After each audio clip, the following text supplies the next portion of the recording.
away by just 2 days. What happened to that milk?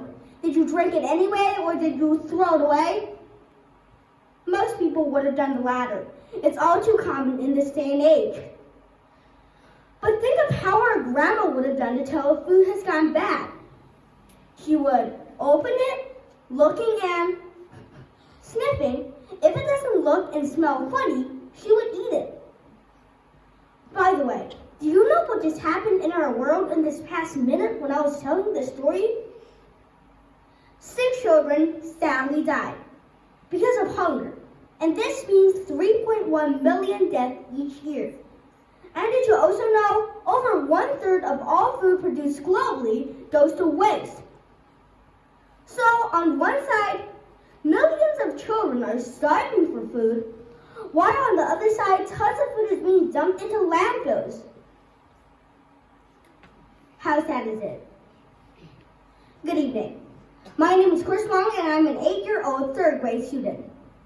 So today, let's first try to understand why people waste food, then talk about the harms of doing so, before finally come up with some little and simple actions that you and I can do to help fight food wasting. Many times, the expiration date is actually for the best freshness, taste, and consistency, rather than an indicator of whether or not the food is safe to eat. According to food scientist Don Scheffler from the University of Rutgers, milk is pasteurized, which means it should not contain pathogenic bacteria. The risks from drinking spoiled milk are virtually zero.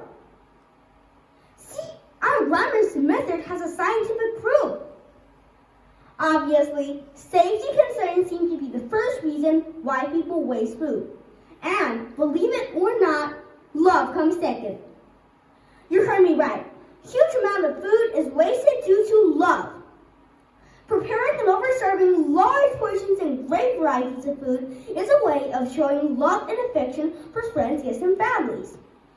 Food leftovers that never get eaten in celebrations have come a long way in our Chinese culture. Now that we've talked about the reasons why people waste food, let's move on to the harms of doing so. First and foremost, wasting food is bad to children's moral development. Eat every grain of your rice. Think of the hard-working farmers and starving children. This is what our moms would say when we have leftovers in our plates. They're right. Remember that old famous poem? Who knows then of our meal in the dish, every grain comes after hard toil. For centuries, this poem has been educating every Chinese kid that wasting food is shameful and immoral. And beyond that, wasting food means the land, water, energy, labor, etc., the use for growing, processing, packaging, transporting, and selling that food are also wasted. This cannot continue. Food produced by precious natural resources should end up as meals for people instead of as garbage in landfills. Finally, and most sadly, wasted food represents a missed opportunity to feed the hungry people. You may think this is too far away to be a concern. But don't forget, not too long ago, when our grandmas were our age, food was not always abundant. 2.3 billion more people will be living on our planet by 2050. How do we feed them? Well, we can either increase the global food production by 70%, which no one yet knows how, or we can simply stop throwing away our food, which everyone knows how. I know it's easier said than done. Save food, save lives.